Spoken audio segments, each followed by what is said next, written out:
Rome, 1st century BC, the Republic, which for centuries had been synonymous with stability, strength, and prosperity, now tottered on the brink of an abyss. It seemed as if the very foundations of the state were crumbling under the weight of internal conflicts and external pressures. The mighty city, once the epicenter of grand decisions and triumphs, now echoed with fear, whispers of conspiracy, and the chilling prospect of fratricidal strife. In this perilous moment, amidst the looming specter of civil war, two names emerged, towering above the rest: Pompey the Great and Julius Caesar. Pompey, renowned for his brilliant victories in the distant seas and in the East, was celebrated as the bulwark of the Republic, the champion of traditional values, and the darling of the aristocratic elite. Caesar, fresh from years of grueling battles in the cold forests and vast plains of Gaul, had just returned to Italy, bearing the spoils of conquest and the unwavering loyalty of his veteran legions. He, too, aspired to be more, to transform the Republic into an enduring legacy that bore his name.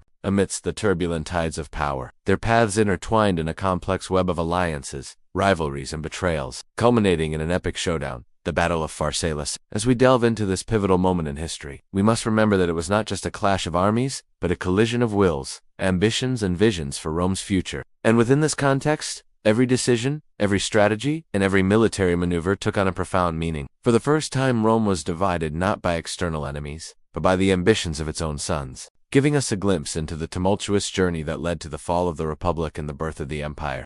Let us then begin our story at the height of Rome's power, when the winds of change were already beginning to stir, heralding a new era in the history of the Eternal City. By the middle of the 1st century BC, the Roman Republic was a behemoth, stretching its dominion over 3 continents. But despite the apparent unity, internal tensions ran high. Powerful factions vied for supremacy, threatening to tear the fabric of the state apart. Against this backdrop, the first triumvirate emerged as a beacon of stability. It was an alliance forged in the fires of ambition by 3 Romans: Caesar, Pompey, and Crassus. Together, they formed a triumvirate, sharing power and influence to keep the Republic stable. However, the alliance was not without fault lines. Julius Caesar's daughter and Pompey's wife played a key role in cementing the alliance between the 2 leaders, but her untimely death in 63 BC created a rift between them. The loss shook Caesar deeply, while Pompey felt compelled to marry her off to a member of the ruling class. Crassus's death, in 53 BC, campaign against the Parthians on the eastern borders further weakened the alliance. It dissolving the last political and family ties between Caesar and Pompey. From that moment on, each of them began to forge their own paths, propelled by individual ambitions and surrounded by loyal followers. Caesar and Pompey, once allies, now embarked on separate journeys, each determined to secure their own place in history. The rivalry between them would culminate in an unprecedented clash that would shake the foundations of Rome. Driven by ambition and eager to carve out a place for himself in the annals of history, set his sights on the vast territories of Gaul, an area encompassing much of modern-day France, Belgium, Switzerland, and northern Italy. There, amidst dense forests and undulating plains, Caesar waged a decade-long campaign that tested his military prowess and leadership skills. Throughout his campaigns in Gaul, Caesar faced fierce opposition from local tribes and rival Roman leaders. Yet he triumphed again and again, expanding Roman territory and amassing great wealth. His Gallic wars, immortalized in his own writings, are a testament to his military brilliance and political acumen. Through these campaigns, Caesar not only demonstrated his ability to lead armies to victory, but also gained invaluable experience in managing occupied territories. He understood the importance of maintaining order,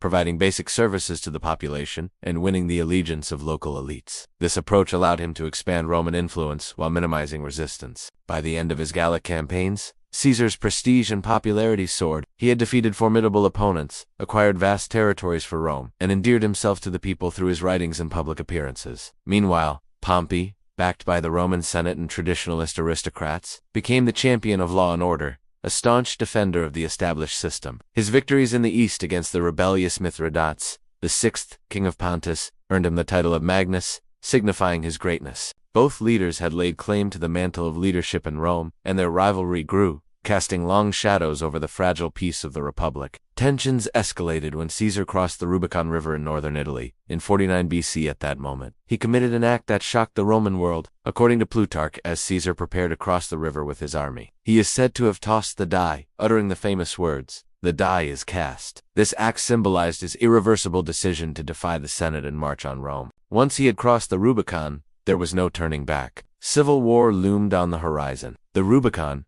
which had been nothing more than a small stream, became a symbol of the chasm that had opened between Caesar and Rome's traditional power structure. As Caesar advanced towards Rome, cities fell one after another, and it soon became clear that Pompey's forces, though numerous, were scattered and vulnerable. Realizing the gravity of the situation, Pompey abandoned the city and fled south, gathering reinforcements and seeking support from allies in the east. And it was precisely this flight that marked the beginning of the end for the Republic. With Pompey gone, Rome was effectively in Caesar's hands. The streets of the city echoed with his victories, and his statues were erected throughout the land, symbolizing his growing dominance. However, the war was far from over. For in the east, Pompey had secured powerful allies, particularly among the Greeks, and outnumbered Caesar's cavalry in force. Caesar's march on Rome had been swift and decisive, but his path to total victory was fraught with challenges. Pompey, despite being driven out of Italy, had an advantage in resources and manpower. With the backing of the Greeks and men in the region, he could regroup his forces. One of the most notable of these engagements occurred in 48 BC on the plains of Pharsalus in Greece. The battle was a clash between two formidable armies, each representing a different vision for Rome.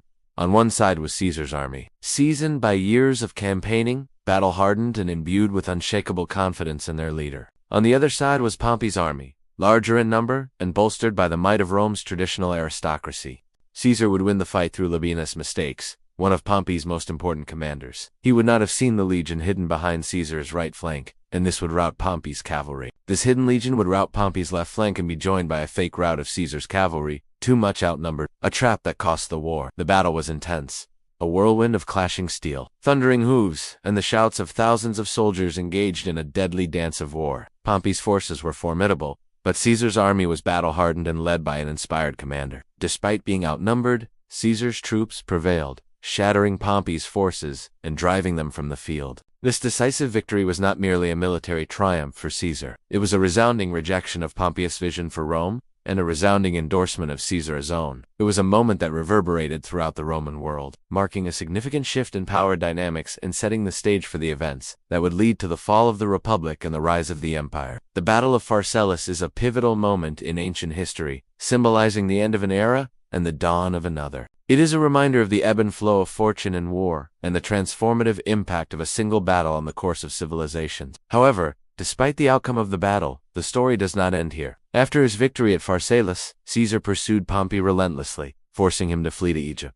There, Ptolemy, hoping to gain favor with Caesar, ordered Pompey's assassination. The sight of his rivals severed had sent a dire message to the natives. Pompey was a consul of Rome. This would not be tolerated. Caesar then became master of all the dawn of a dying republic. Caesar's journey to Egypt was not just a pursuit of Pompey, it was a foray into the heart of a political storm. He found himself embroiled in the power struggle between Cleopatra and her brother Ptolemy. Caesar would have to choose one over the other, and he did not have an heir yet. His choice to support Cleopatra would have far-reaching consequences, setting the stage for a new civil war and the birth of Caesar's son, Ptolemy V, or as most now know, Caesarion. Upon his arrival in Rome, Caesar was celebrated as a conqueror, but his triumph was tinged with the knowledge that true stability remained elusive. The seeds of discontent sown by Pompey's supporters continued to grow, culminating in the infamous assassination on the Ides of March in 44 BC. The civil war between Caesar and Pompey was not merely a clash of arms. It was a clash of ideologies. Pompey represented the traditional values and interests of the Roman aristocracy, while Caesar embodied a new vision for Rome, one that valued merit, ambition, and popular support over entrenched privilege. In the end, it was Caesar who triumphed militarily, but his victory came at a great cost. It was a Pyrrhic victory that paved the way for more civil strife and ultimately contributed to the demise of the Republic. This conflict serves as a potent reminder that even in the annals of the most powerful civilizations, ambition, rivalry, and the relentless march of time can lead to the downfall of seemingly invincible empires. If you enjoyed this journey through the echoes of the past, we invite you to continue exploring our channel. Don't forget to subscribe so you don't miss any of our new videos. Your engagement fuels our passion for bringing history to life. Until next time, may your days be filled with the thrill of discovery and the joy of learning.